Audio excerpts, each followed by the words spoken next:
because of that, because he does all the computer stuff in the back. Clueless.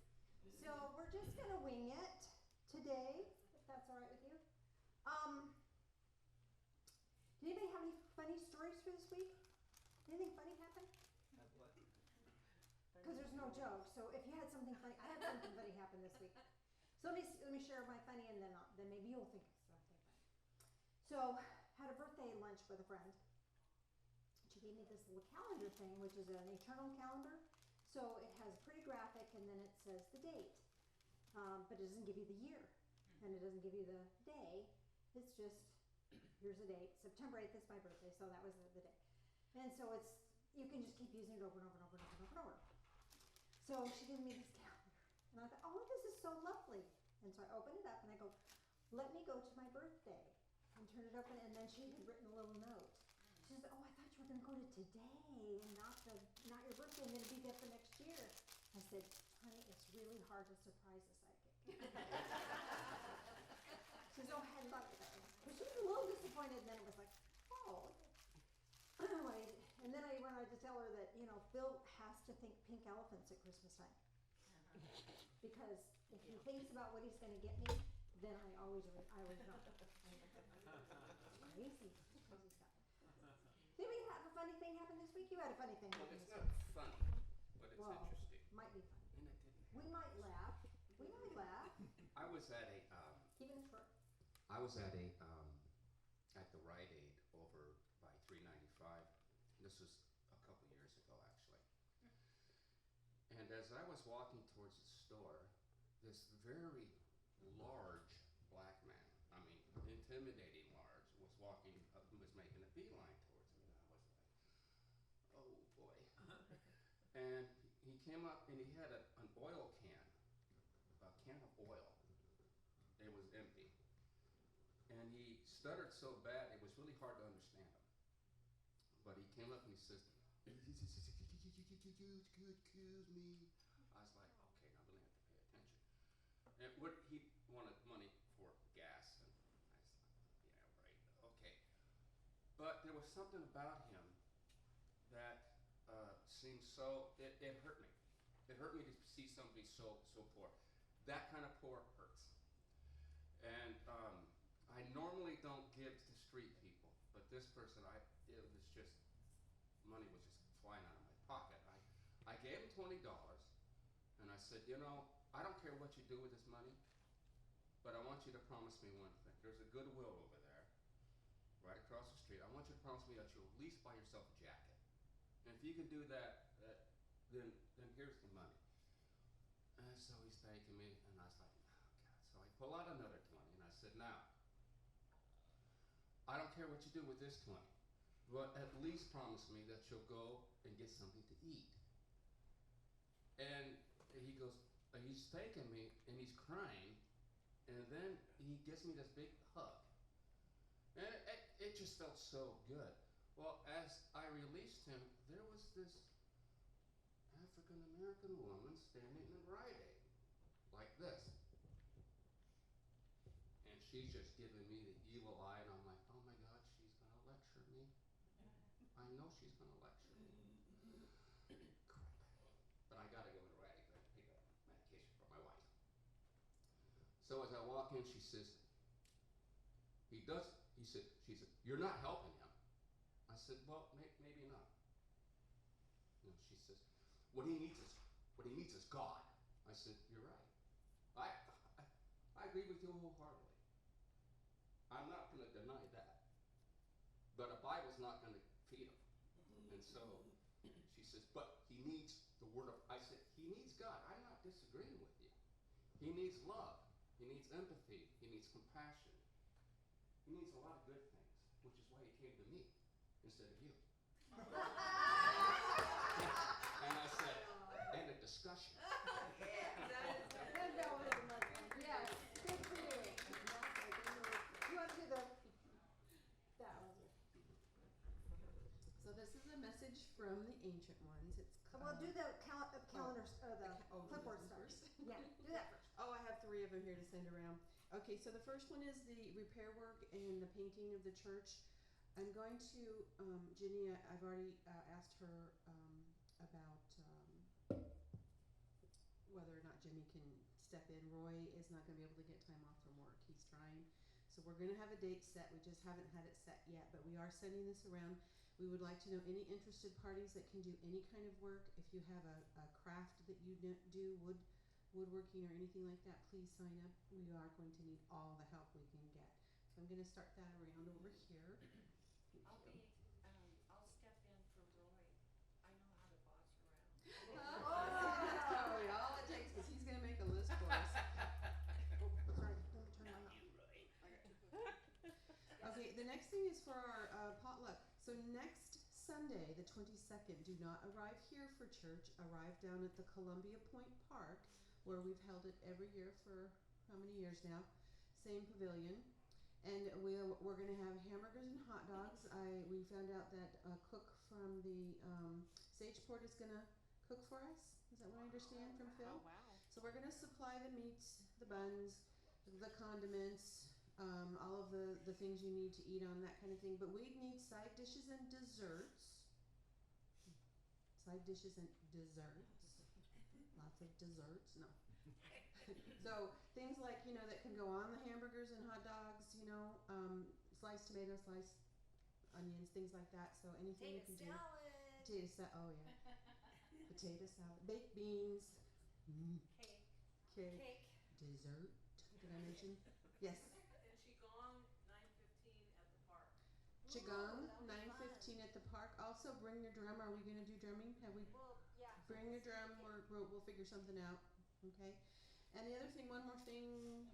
There's a couple of dates on October's communion calendar. This is to help set up the communion here. Please check your calendars before you sign up. Make sure the Seahawks are not playing.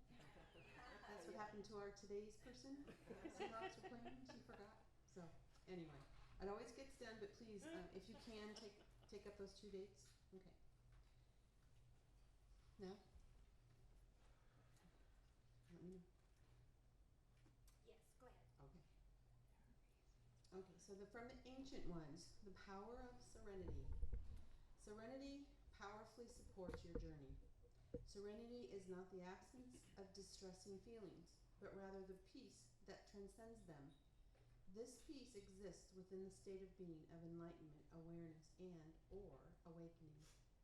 The earthly realm abounds with experiences that may lead you to believe that life is fearful, tragic, and distressing. Though certainly things that generate fear can happen, things that may be deemed as tragic may happen, and things that generate distress certainly happen. And yet, your experience of these things can be balanced with your awareness and lead you into a peace beyond the human suffering of those without awareness. This awareness we refer to moves you into a greater energy flow of abundance, harmony, joy, peace, and liberty of life that the human mind, in and of itself, cannot perceive. This perspective is a place of power. Unlike the human perspective of power, it is not based upon ego. Ego power relies upon force of will, or force of strength, or force of influence of disapproval. Awakened power relies upon divine connection. This power empowers others while remaining untouched by outside circumstances. When you find yourself bothered by external circumstances, restore your connection to divine through prayer, noticing the beauty of nature, the comfort of a pet, and as you do so, the outside influences diminish in proportion. Amen, and so it is. That is amazing. Thank you. So, can we do a song, Jenny? Have we got a song going, Jenny? I can't get the internet back up. Oh, no internet. That may have been the problem with the computer. Phil does not get to ever go to another car show. It is what it is, right? So, can we cue up a song on the CD that's in our books?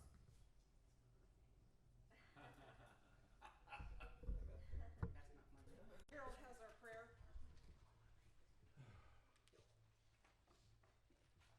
Good morning.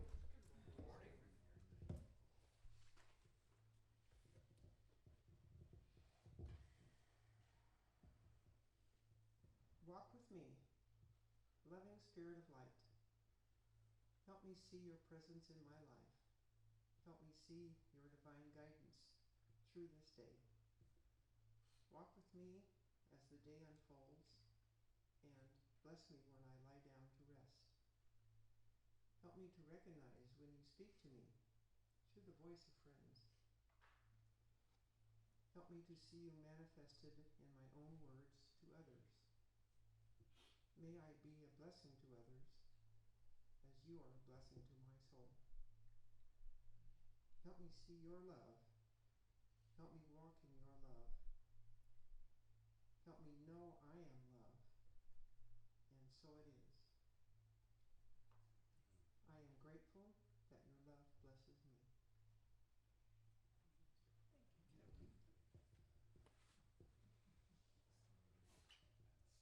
before we start buzzing.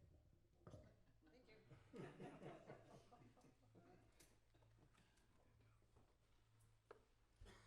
So, I don't make a very.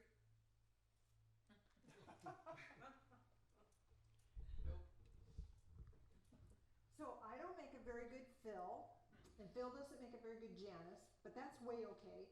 We just do what we can. Let me take a second to shift gears here, because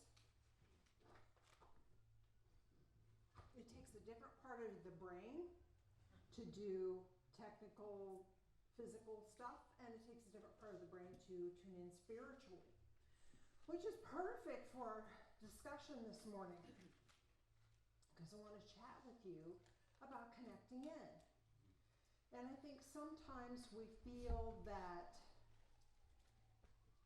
if life happens and we're not connected in, we feel abandoned by God, or we feel disconnected, we feel lost. And I think the truth is life happens, and that connection is always there, but the part of our mind that connects in, the part of our awareness that connects in, isn't always engaged. And sometimes connecting in with spirit, connecting in with divine source, is kind of like a really good relationship. You don't always have to be talking all the time to have that. But if you stop talking, what happens to that relationship? It suffers, does it not? And there can be a companionable silence.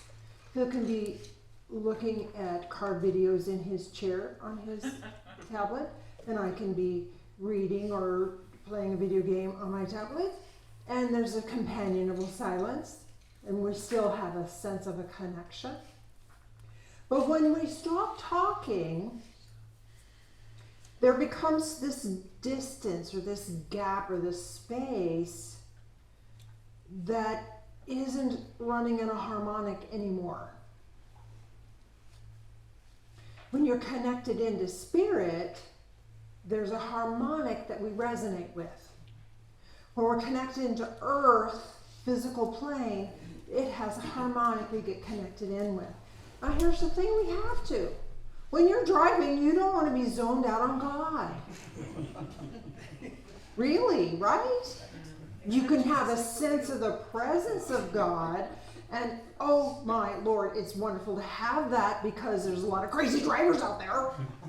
So we need to have a connection to God, but we don't want to be totally zoned into that space. Not like if you were out in the forest and in a meditative state. That's a whole different kind of connection. But I think sometimes we judge ourselves and the level of connection that we have and think if it's not this euphoric bliss, then we're not connected, we're not good enough.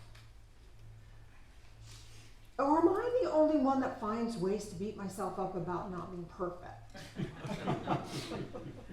So if you think back about your week, how often often were you tuned in? Well, hopefully more often than not.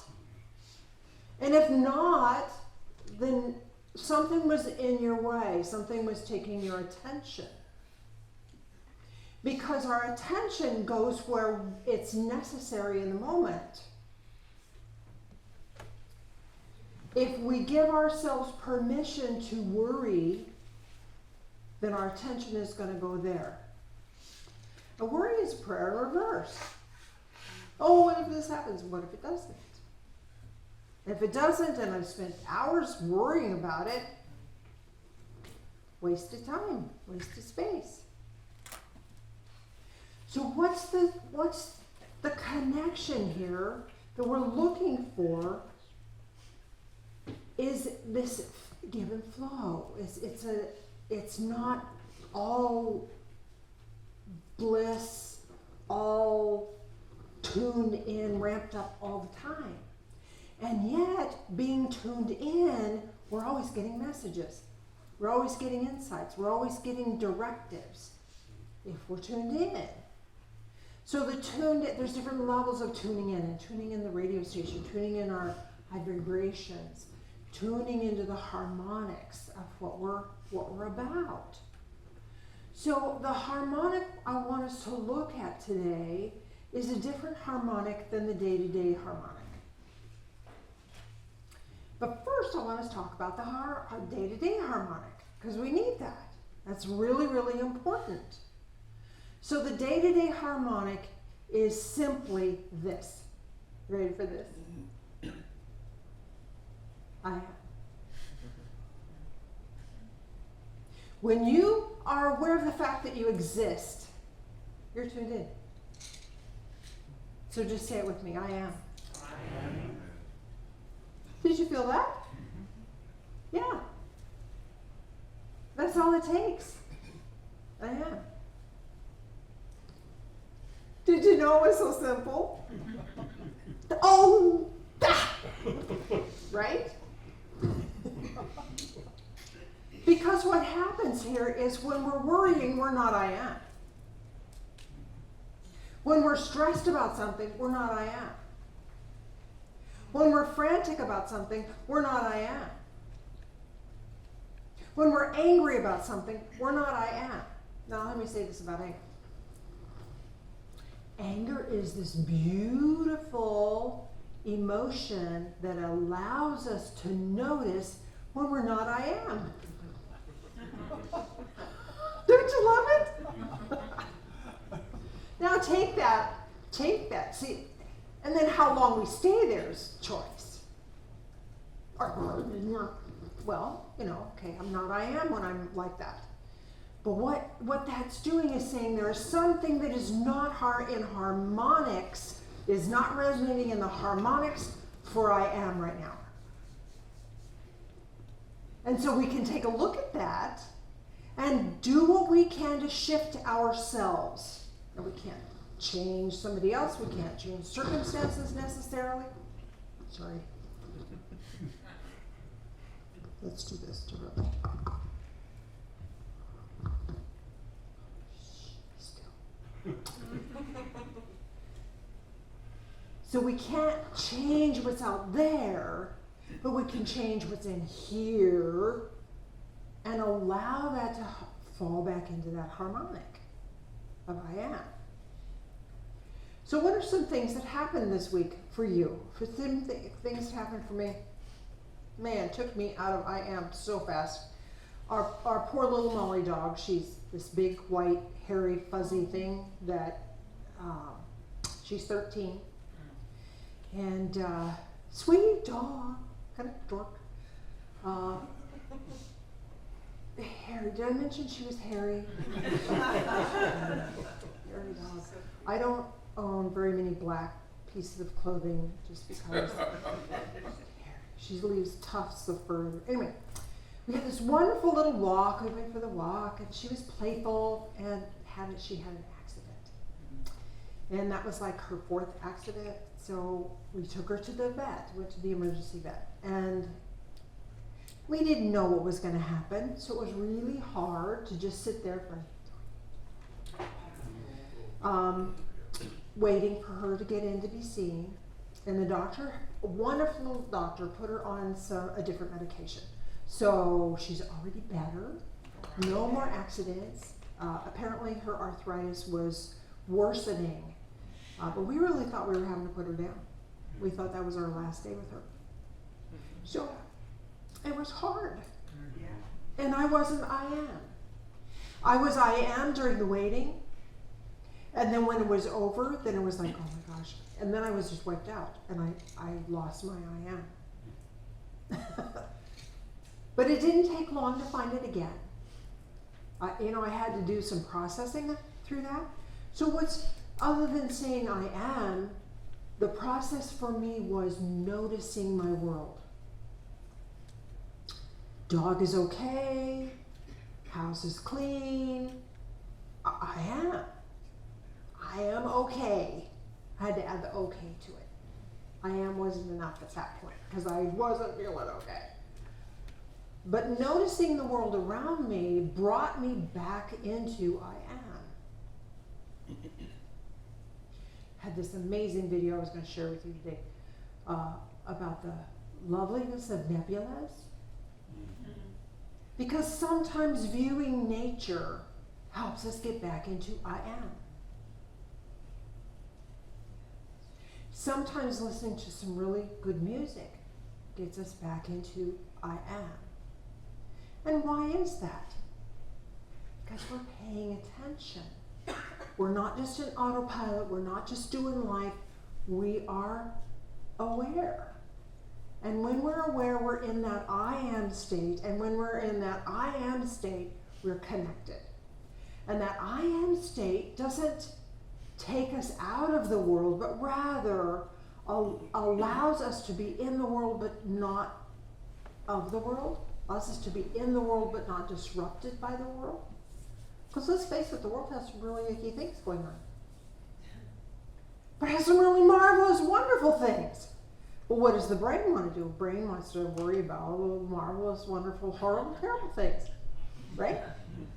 It doesn't want to think about the beauty and the grace and the majesty of the universe. Nope, no more look at that. Because that's not I am. The I am does, but the brain doesn't. The ego doesn't. The ego wants us to keep us little, small, and safe. So you should worry and be tiny and hide out and not let the world get to you. And the I am says, it's just the world stuff. I got this. Right? So we're in a point of choice 1,000 times a day. Am I in I am or am I worried? I get to choose that.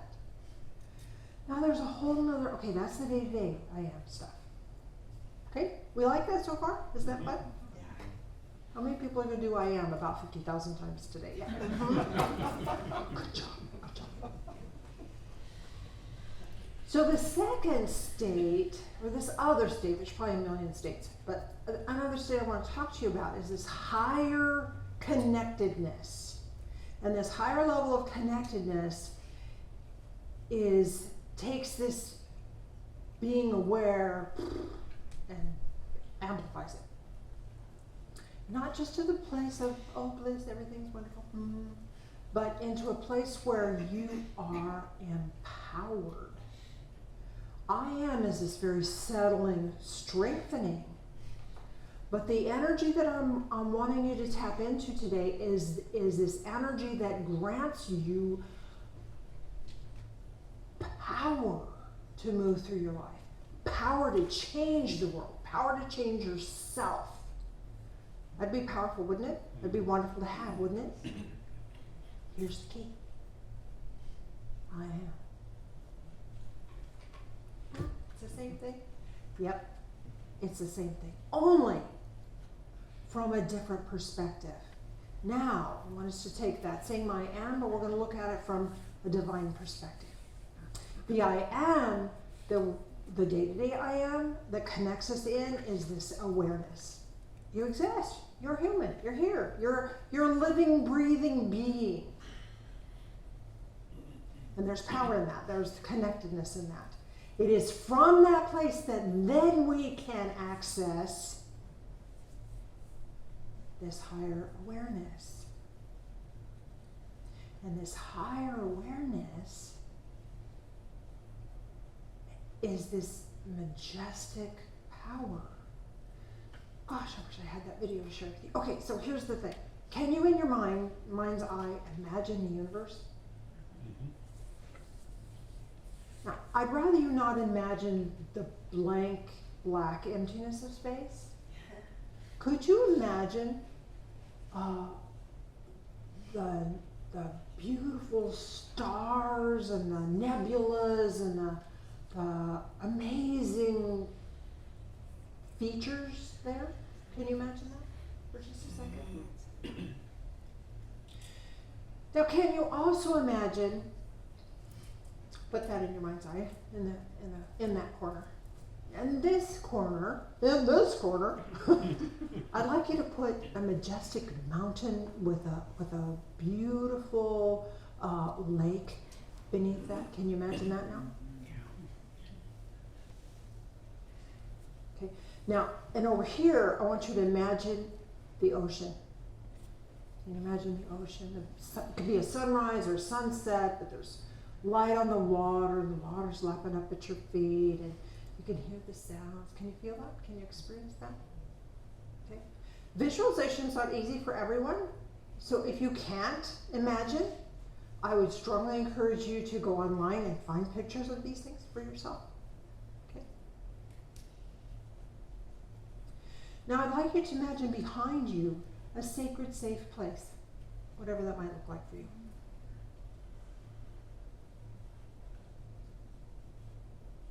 Then you have a sense of those 4 spaces for yourself. Now, who created those? Well, you just did in your mind's eye. And you got the pattern for that from Divine Source. Because they exist in reality. They exist in our perception of reality. They exist in this plane of vibration, right? The one that created those adores you, wants to be with you, wants to talk to you, wants to help you. The one that created those, that pattern, that resonance, wants to let you know you're cherished. Now, we have resistance to that, don't we? Because we've often learned that, well, God is mad, God doesn't love us, and God, we have to be perfect, blah, blah, blah, blah, blah. BS. Your BS meter should be pegging on that one. The God that created that, the creator of all of that, delights in you and wants to give you the desires of your heart. Not the ego wants, but the desires of your heart. What does your heart desire to have unfold for you? That's what Spirit, Divine Source, is waiting to connect with you to help create. Now, got your quadrants of energies that you're noticing? Now notice the Creator. Notice I am. And Creator himself has said, I am that I am. Notice the I am with the I am.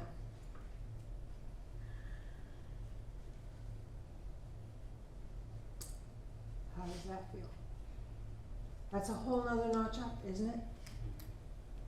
That's a whole nother notch up. Now, you can't really do that when you're driving. But when you have quiet time and you have a moment, you can choose to do this for yourself. And when you're in this presence of I am, surrounded by all that's been created by I am, take your concern and lay it out. I'm concerned for the health of my dog. I'm concerned for whatever. And you will get guidance. You will have intuitive knowing. You will have insights. You will have directives gifted to you. Or someone will walk up that you've never met before and say something to you and awaken you to something you didn't know was there. Crazy stuff that you can't make up. You'll read something, I've read it a million times, if there it is, I read something totally different. Because you're in this I am connectedness, it's a whole other level of awareness of this I am awareness. And when we're connected in like that, and we get that guidance, we cannot fail. We may not get our way, but we cannot fail. Because whatever the outcome, our I am connected to I am is now unfolding in the highest and best good ever. It may feel like the terrible thing, but how many people in this room have experienced the best, worst thing ever? Went through that at the time, was like, oh, it's the worst thing about. And then when it's done, it's like, oh, I'm really glad that happened, because if that didn't happen, I couldn't have done this. The best, worst thing ever. So we judge those things, though. We judge the challenges that we're having and say, this is terrible. It's not terrible. The I am doesn't perceive it as terrible. The I am perceives it as an opportunity to unfold even further in grace and joy and harmony. Because there's this harmonic that changes the world when we're in this state of being. When we're in this state of being, then not only does our vibration different,